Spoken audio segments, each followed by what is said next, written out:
इस चर्चा में हमारे साथ जुड़े हुए वरिष्ठ पत्रकार और राजनीतिक विश्लेषक प्रद्युमन जोशीला जी। प्रद्युमन भाई राम राम। राम राम जी। सभी दर्शकों को नमस्कार। राम राम। राजनीति की दुनिया की बात करें तो साथियों, हरियाणा के 5 बार मुख्यमंत्री रहे श्री ओम प्रकाश चौटाला जी इस संसारिक यात्रा को पूरा करके चले गए और ये कहीं ना कहीं पूरे हरियाणा के लिए एक आघात की बात है, क्योंकि पूरे प्रदेश ने एक बहुत बड़ा नेता खो दिया और कहीं न कहीं इनेलो परिवार के लिए तो बहुत बड़ा धक्का है और पूरे परिवार के लिए भी, देवीलाल परिवार के लिए भी बहुत बड़ा धक्का है। हम ईश्वर से कामना करते हैं कि ईश्वर उन्हें अपने चरणों में स्थान दे। तो साथियों, अब प्रश्न खड़ा ये होता है कि जो देवीलाल परिवार, जिसको पूरा भारतवर्ष जानता है और जिसकी एक अलग विशेष पहचान है, तो देवीलाल जी जब अपनी सांसारिक यात्रा पूरा करके चले गए और जब रस्म पगड़ी की बात आई तो उनके सबसे बड़े बेटे ओम प्रकाश चौटाला के सिर पर वो पगड़ी बांधी गई। जो रस्म पगड़ी होती है, जो परिवार के मुखिया की एक पगड़ी होती है, जिसकी बहुत बड़ी जिम्मेदारी होती है।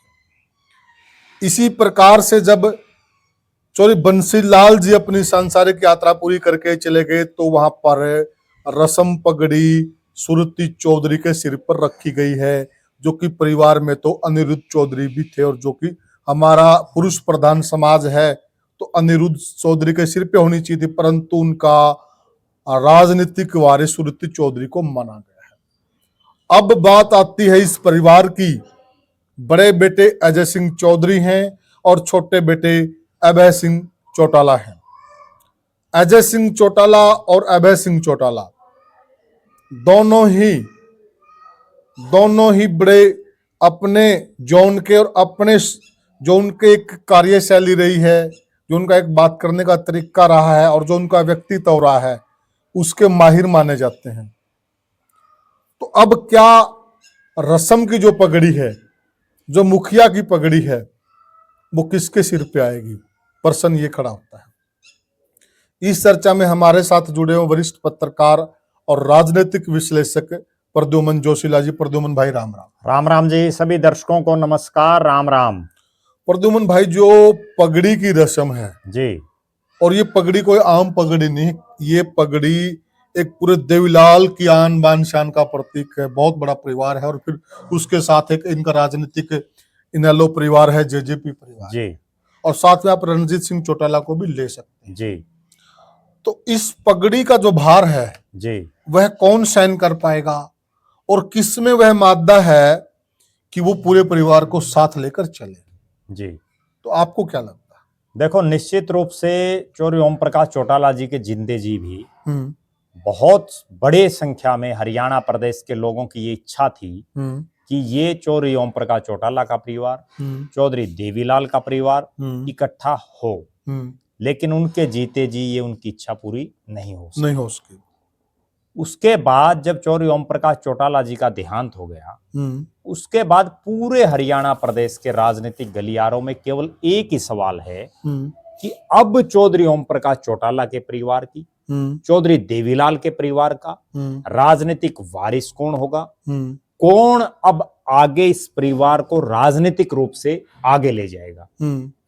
एक मैं बात बताऊं, अभी जब चूंकि ये परिवार एक राजनीतिक परिवार है, आज का नहीं, इन्होंने पिछले 70-80 साल से राजनीति कर रहे हैं। बिल्कुल।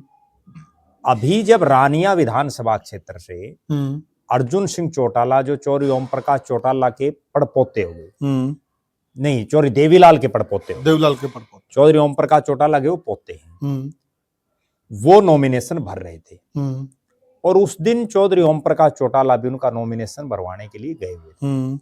तब किसी पत्रकार ने ये पूछा कि चौधरी देवीलाल जी की चौथी पीढ़ी राजनीति में है, आपका क्या कहना है? तो बड़े तपाक से चौधरी ओम प्रकाश चौटाला ने जवाब दिया, चूंकि वो हाजिर जवाब थे। उन्होंने कहा कि आप चौथी से ही सब्र करोगे, अभी तो पांचवी भी आएगी।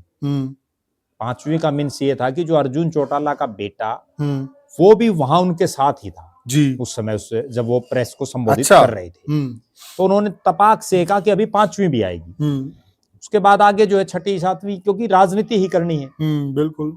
और तो कोई काम धंधा ये है नहीं, क्योंकि ये राजनीतिक परिवार है और हरियाणा प्रदेश का सबसे बड़ा राजनीतिक परिवार है, इसमें भी कोई दो राय नहीं। पिछली विधानसभा में इस परिवार के 5 सदस्य प्रदेश की विधानसभा में थे जी, जो आपको कहीं पूरे भारत में बड़े ऐसा एग्जाम्पल देखने को नहीं कोई मिलता। एग्जाम्पल नहीं मिलेगा। और हरियाणा का तो ये पहला एग्जाम्पल है कि एक परिवार के 5 सदस्य विधानसभा में है और पांचों अलग अलग जो है पार्टियों से थे। तो कहीं ना कहीं अब जो बात है वो ये है कि रस्म पगड़ी पर जो श्रद्धांजलि सभा पर पगड़ी जो किसको पहनाई जाएगी, इस पगड़ी का मीन्स केवल ये नहीं है कि ओम प्रकाश चौटाला की विरासत, केवल विरासत इस बेटे के सिर जाएगी, क्योंकि हिस्सेदार तो दोनों बेटे हैं। बिल्कुल। असली रोड़ा राजनीतिक विरासत कौन संभालेगा, क्योंकि जनता को तो राजनीति से लेना। हाँ, बिल्कुल सही बात। अब इनकी प्रॉपर्टी है, इनका और है, उससे कोई मतलब नहीं किसी को। ठीक बात है। अब उनको पूरे प्रदेश को एक ही निगाहें हैं कि इनकी अगली राजनीति कौन संभालेगा। उसमें भी 2 बड़े सवाल हैं और जो वहां बड़ी चर्चा का विषय भी रहे उनके अंतिम संस्कार के समय भी, कि केवल ओम प्रकाश चौटाला की राजनीतिक विरासत कौन संभालेगा जी, या चौधरी देवीलाल की राजनीतिक विरासत कौन संभालेगा। बिल्कुल। इन दोनों चीजों में बड़ा डिफरेंस है और डिफरेंस इसलिए कि चौधरी ओम प्रकाश चौटाला की राजनीतिक विरासत की अगर बात करें तो आज रणजीत चौटाला भी उनसे इतर हैं, भाई हैं उनके, चौधरी देवीलाल के बेटे हैं। बिल्कुल सही कहा। अगर चौधरी देवीलाल की राजनीतिक विरासत की बात करें तो फिर जो चारों भाई हैं उनमें कौन संभालेगा, क्योंकि जो पगड़ी है वो तो चौधरी ओम प्रकाश चौटाला की जाएगी उनकी, बिल्कुल, लेकिन राजनीतिक विरासत देवीलाल की जाएगी या चौधरी ओम प्रकाश चौटाला। इसमें एक बात है ना प्रद्युमन भाई, देखिए जब देवीलाल जी देश के उप प्रधानमंत्री और बहुत वरिष्ठ नेता देश के जी, जब वो संसारिक यात्रा पूरी करके चले गए, जब उनकी 2001 में जब उनकी रस्म पगड़ी थी जी, तो ये तो उस वक्त डिसाइड होना था और उस वक्त डिसाइड हुआ भी। देखो, क्योंकि उस वक्त ओम प्रकाश चौटाला को वो पगड़ी, मैं बताऊं आपको क्या है, जब परिवारों में ठीक ठाक सिस्टम हो ना तो किसी को भी दे दो। अब वहां हालात और परिस्थितियां ये थी कि उस राजनीतिक विरासत का पगड़ी भले ही चौधरी देवीलाल के निधन के बाद दी गई, लेकिन उस विरासत का फैसला 1989 में ही हो गया था, जब चौधरी रणजीत सिंह को दरकिनार करके और चौधरी ओम प्रकाश चौटाला को प्रदेश का मुख्यमंत्री चौधरी देवीलाल ने इसलिए बनाया कि ये बड़ा बेटा है जी, जो संसार में और परिवारों में चलता है। बिल्कुल बिल्कुल। वरना तो जो विधायक थे ज्यादातर और ज्यादातर प्रदेश की जनता वो रणजीत सिंह के पक्ष में थी। उसके बाद जब 1989 में वो मुख्यमंत्री बना दिए तो लिहाजा ये नेचुरल है कि चौधरी देवीलाल के 4 बेटों में से एक मुख्यमंत्री बना, बाकी 3 तो नहीं बने ना। तो इसका मतलब उनकी राजनीतिक विरासत पर कहीं ना कहीं सबसे बड़ा हक भी उनका है और चूंकि वो बड़े बेटे भी हैं। उसके बाद जब वो उनका निधन हुआ चौधरी देवीलाल का, तो उस समय चौधरी ओम प्रकाश चौटाला प्रदेश के मुख्यमंत्री थे जी। लिहाजा जो आदमी प्रदेश का मुख्यमंत्री है और ज्यादा भी पावरफुल होंगे निश्चित रूप से। तो वहां तो उस समय कोई ऐसी परिस्थितियां थी ही नहीं, कोई इफ एंड बट था ही नहीं, क्योंकि वो फैसला तो 1989 में हो गया था। हाँ बिल्कुल। अब जो मेन जो रोड़ा है ना वो इस चीज का है कि अब दोनों भाई आपस में एक दूसरे के धुर राजनीतिक विरोधी हो चुके हैं। ठीक है बात। और अगली बड़ी बात यही फंसता है, और पेच में अगला जो क्लू है वो ये है कि बड़ा बेटा अजय सिंह चौटाला है, लेकिन चौधरी ओम प्रकाश चौटाला छोटे बेटे के साथ रहते थे। यहां भी एक बड़ा पेच है। अगर बड़े बेटे को पगड़ी पहना दी, जो एक परिवार का एक सिस्टम होता है, तो उस लिहाज से अभय सिंह चौटाला का यह हक मारा जाता है कि उनका पिता उनके साथ था और उन्होंने उनके पिता की बड़ी सेवाएं की, क्योंकि अजय सिंह चौटाला का परिवार तो पिछले 6 साल के आसपास से जो है अलग रह रहा उनसे, अभय सिंह चौटाला के परिवार से अलग है, चौधरी ओम प्रकाश चौटाला से भी अलग है। दूसरी बात, अगर छोटे बेटे अभय सिंह चौटाला को पहना दी जाती है तो वहां जो बड़े बेटे का एक हक होता है वो कहीं ना कहीं मारा जाएगा। तो इसमें बीच का क्या रास्ता निकलता है, उस पर भी सवाल खड़े होंगे। तो उस पर सवाल खड़े होंगे निश्चित रूप से कि देखिए, भले ही अभय सिंह चौटाला ठीक है उनके अंतिम समय में, अंतिम जो 5-6 साल थे तब उनके बिल्कुल साथ थे, लेकिन उससे पहले चौधरी ओम प्रकाश चौटाला की राजनीति को गति देने का काम अभय सिंह ने नहीं किया, बल्कि अजय सिंह चौटाला ने किया। क्योंकि अभय सिंह चौटाला तो केवल सिरसा जिले तक सीमित थे, जबकि अजय सिंह चौटाला हरियाणा के अलावा दूसरे राज्यों में भी घूम रहे थे। हाँ बिल्कुल। राजस्थान में भी घूमे, यूपी में भी, उत्तर प्रदेश यूपी में भी घूमे, दिल्ली में भी घूमे, पंजाब में भी घूमे, लेकिन हरियाणा के भी तमाम जिलों में गए। अभय सिंह चौटाला को तो बहुत कम लोग जानते थे उस समय। बिल्कुल। और जब सरकार थी और सरकार के बाद भी, सरकार जाने के बाद भी, जब इंडियन नेशनल लोकदल पार्टी जीवंत हुई, उसमें सबसे बड़ा योगदान अजय सिंह चौटाला का ये था कि उन्होंने हरियाणा का आखिरी छोर है नांगल चौधरी विधानसभा क्षेत्र महेंद्रगढ़ जिले में राय मलिकपुर गांव पड़ता है, बिल्कुल आखिरी गांव बॉर्डर का, उसके बाद राजस्थान है। उस राय मलिकपुर से और चंडीगढ़ तक पैदल यात्रा की, बहुत बड़ी बात थी। उसी से पूरा सिस्टम चेंज हुआ, इनेलो एकदम अप हुई और बहुत से लोगों ने उस समय ज्वाइनिंग की। तो राजनीतिक वारिस ठीक है, इन 6 सालों में जो सारा सिस्टम बिगड़ा है, और वो सिस्टम इन 6 में भी नहीं बिगड़ा। उस सिस्टम की भी असली जड़ थी 2013 में, जब जेबीटी वाले मामले में पिता पुत्र की जेल हुई। उसके बाद चूंकि अजय सिंह चौटाला ना तो चुनाव लड़ सकते थे और वो जेल में चले गए, फिर अभय सिंह चौटाला ने कमान संभाल ली, वहीं से सारा ये सिस्टम खराब हुआ। अगर इनकी जेल नहीं होती, चौधरी ओम प्रकाश चौटाला और अजय सिंह चौटाला की जेल नहीं होती, तो ये परिवार बिखरता ही नहीं है परिवार। क्योंकि उसके बाद तो ये निश्चित था कि ओम प्रकाश चौटाला की आगे राजनीतिक, जैसे चौधरी देवीलाल की राजनीतिक विरासत को चौधरी ओम प्रकाश चौटाला ने बढ़ा, चौटाला साहब की विरासत को अब अजय सिंह चौटाला बढ़ाएंगे। क्योंकि अजय सिंह चौटाला को भिवानी से सांसद भी बनाया, हिसार से भी उन्होंने चुनाव लड़ाया, ठीक है। अभय सिंह चौटाला तो सांसद बन ही नहीं पाए, उन्होंने कुरुक्षेत्र से लड़े 2 चुनाव, लेकिन नहीं जीत पाए। तो कहीं ना कहीं, और उस टाइम एक ये भी था प्रद्युमन भाई, देखिए जो लोग थे जी, लोगों का ऐसा मत रहा है काफी लंबे समय तक जी, कि जो स्वभाव है अजय सिंह चौटाला का स्वभाव है, कहीं वो देवीलाल से मेल खाता, नरम स्वभाव है, मृदुभाषी है। और जो अभय सिंह चौटाला के स्वभाव के बारे में तो अनेकों किस्से मशहूर थे उस दौर में। देखो उस दौर में नहीं, अब भी मशहूर हैं। अब भी भले ही अजय चौटाला राज में रहे नहीं रहे, एक बड़ी गजब बात मैं दर्शकों को बताऊं और दर्शक भी इस चीज से सहमत होंगे। अभी 4.5 साल दुष्यंत चौटाला राज में रहे, प्रदेश के उप मुख्यमंत्री रहे।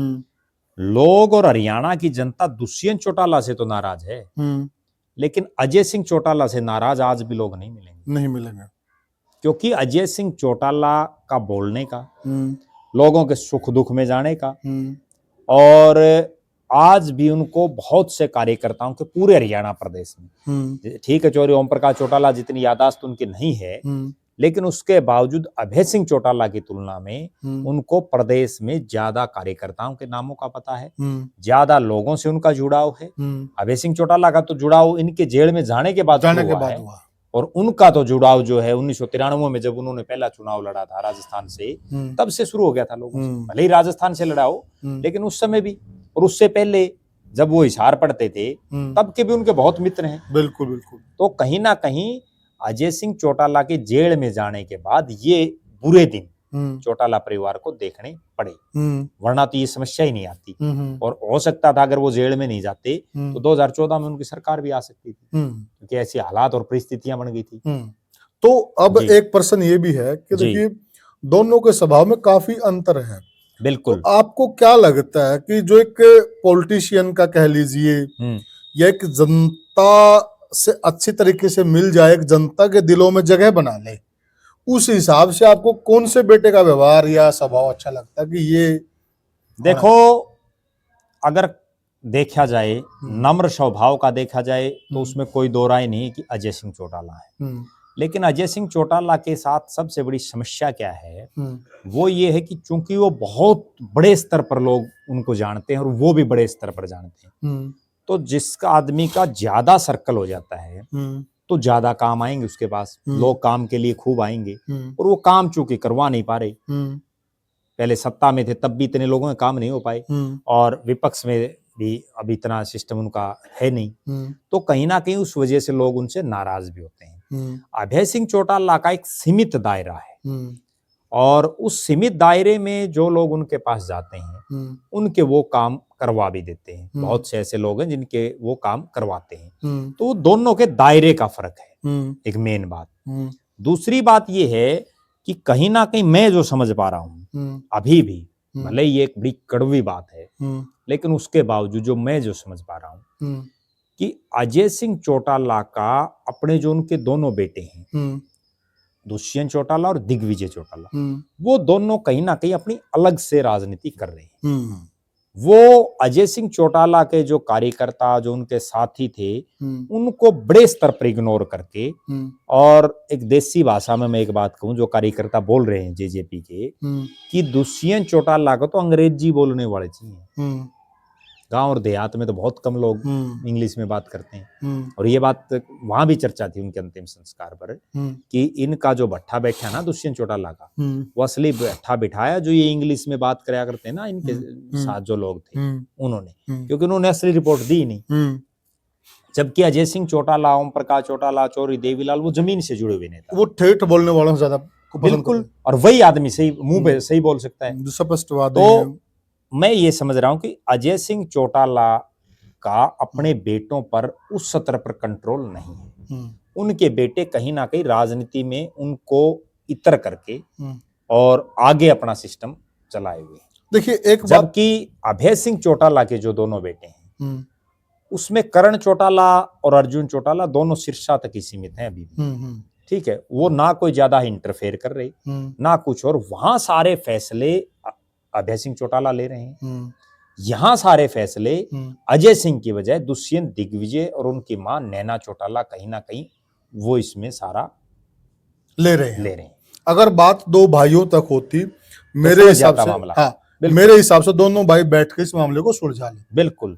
अच्छा चलो, अब प्रश्न खड़ा ये होता है, तो आपको क्या लगता है कि आपने जो वहां का माहौल देखा है, माहौल के हिसाब से आपको क्या लगता है कि जो रस्म की पगड़ी है जी, जो उसकी अदायगी है, वो बड़ी आसानी से हो जाएगी या फिर यहाँ पर भी पेच फंस सकता है? देखो, मुझे तो ऐसा लगता है, भले ही पगड़ी किसी बेटे के सिर पर रख दी जाए, लेकिन यहाँ ना तो चौधरी देवीलाल और चौधरी ओम प्रकाश चौटाला वाली हालात है, ना यहाँ चौधरी बंसीलाल और श्रुति चौधरी वाली हालात हैं।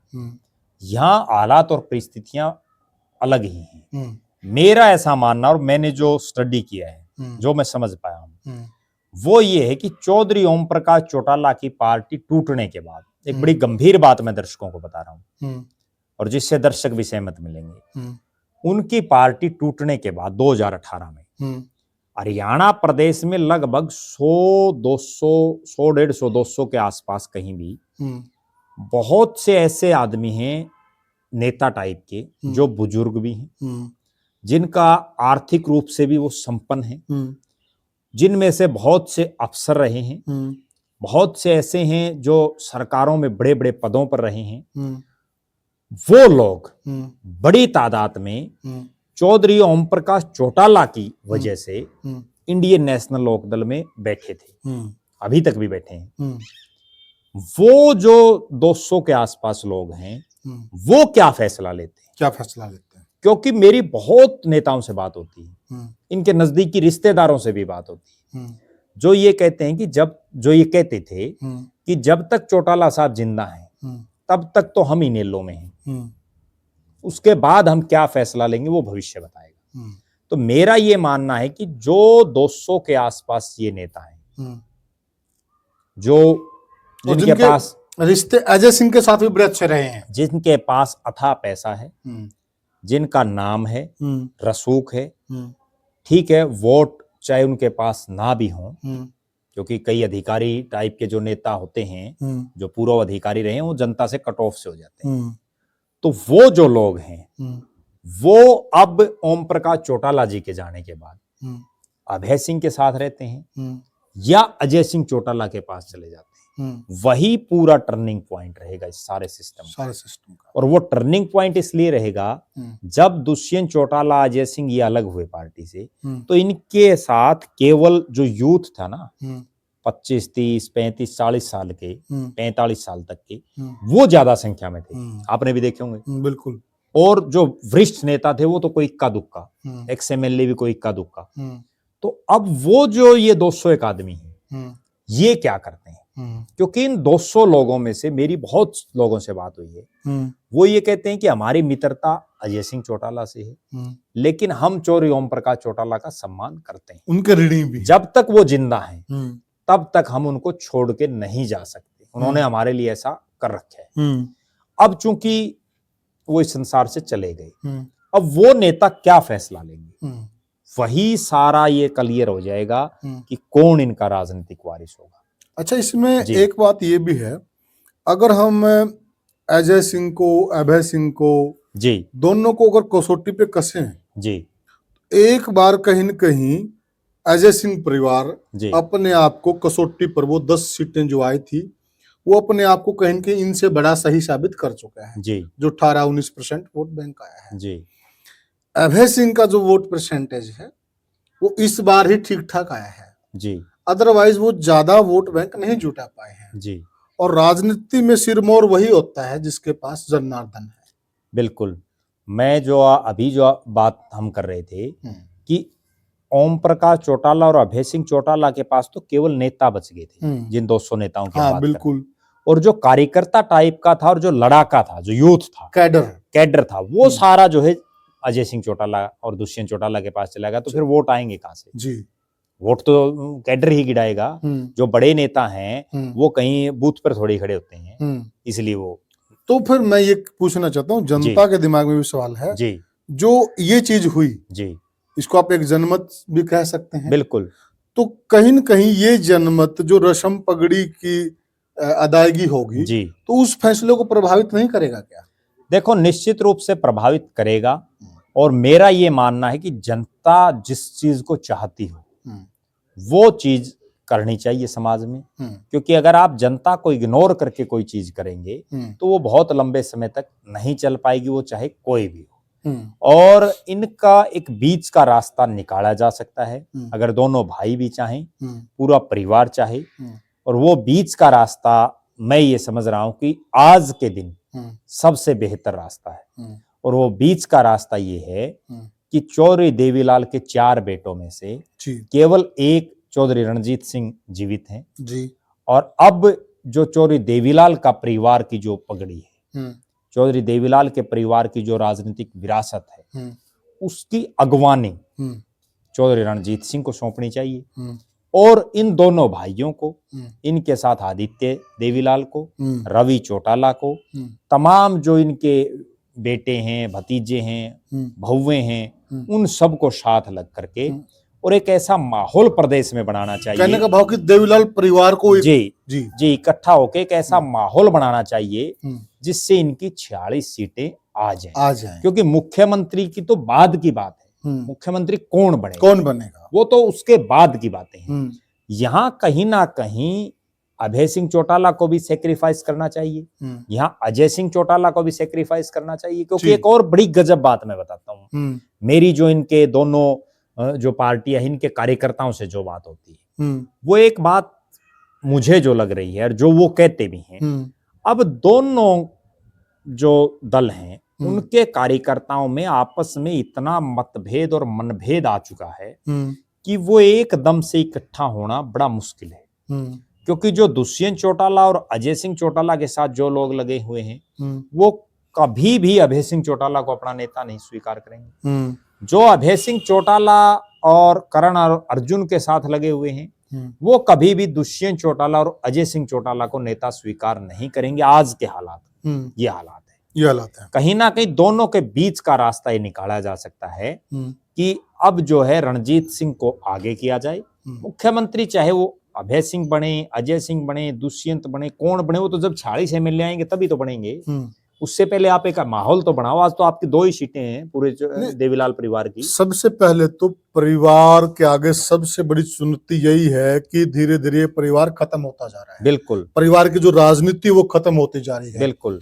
किसी जमाने में तो चौधरी देवीलाल ही भारत की राजनीति को तय करते थे, बिल्कुल, कौन प्रधानमंत्री बनेगा, कौन क्या मिनिस्टर बनेगा। बिल्कुल, यहाँ तक इस परिवार की धाक थी। बिल्कुल, ये पूरी भारत की राजनीति को मुख्यमंत्री बनाया करते थे। बहुत मुख्यमंत्री बनाए हैं। और आज हालात ये है कि इनको एक एमएलए की टिकट के लिए भी दर-दर की ठोकरें खानी पड़ रही हैं, लाले पड़ रहे हैं कहीं ना कहीं। तो उस स्थिति से बाहर निकलने के लिए परिवार का एक होना जरूरी है और एक तभी होंगे कि त्याग की भावना रखनी पड़ेगी। बिल्कुल, त्याग ही सबसे बड़ा मंत्र है एकता का। बिल्कुल। और अगर ये कोई भी इनमें से त्याग करने की भावना नहीं अपनाता है, अपने आप को स्वयंभू लीडर घोषित करता जैसे कि पहले किया है, उसका कोई लाभ होने वाला नहीं है।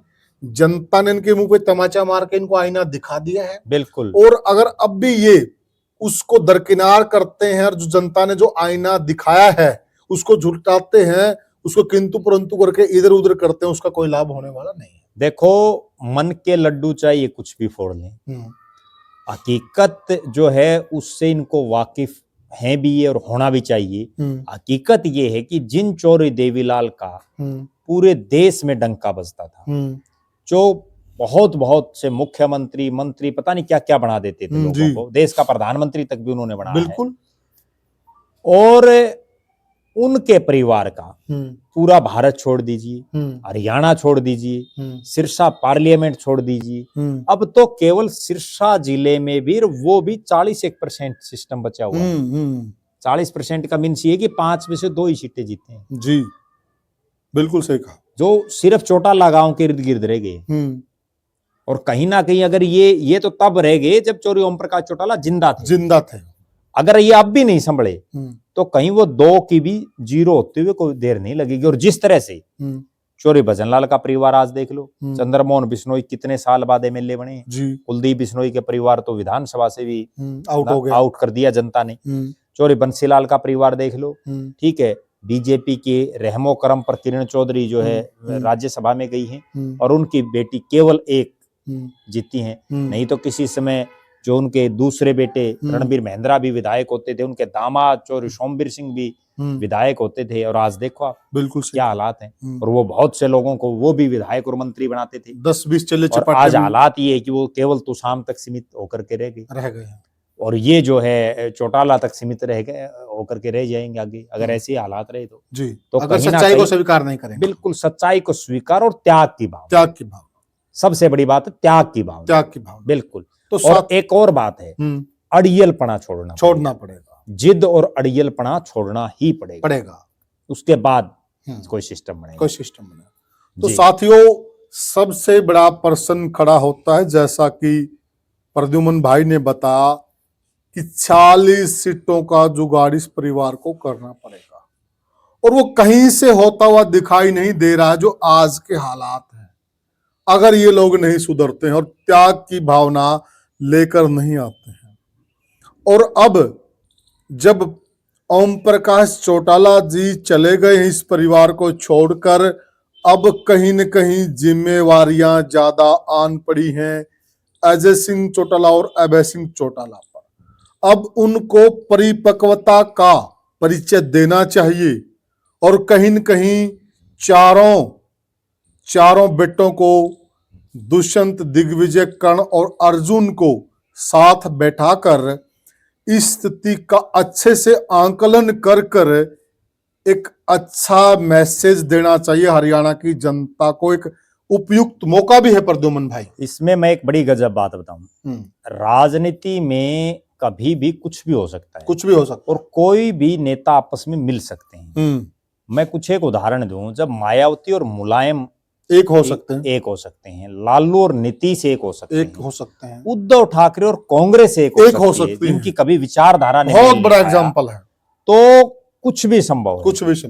और आप हालात और परिस्थितियों के हिसाब से समझौते कीजिए। मैं एक बड़ी गजब बात और बताऊं, राजस्थान में हनुमान बेनीवाल है।